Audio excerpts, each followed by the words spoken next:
कूड़े के ढेर के पास दो छोटे पिल्ले सर्दी में कांप रहे थे। राह चलते लोग उन्हें अनदेखा कर रहे थे।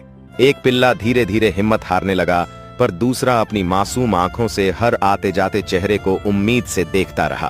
तभी एक छोटी बच्ची अपनी माँ का हाथ खींचती है। माँ, इन्हें घर ले चलें न माँ। पहले हिचकती है, फिर बच्ची की आंखों में करुणा देखकर मान जाती है। दोनों पिल्ले गोद में उठाए जाते हैं। एक इंसान की छोटी दया ने दो जिंदगियों को नया जीवन दे दिया।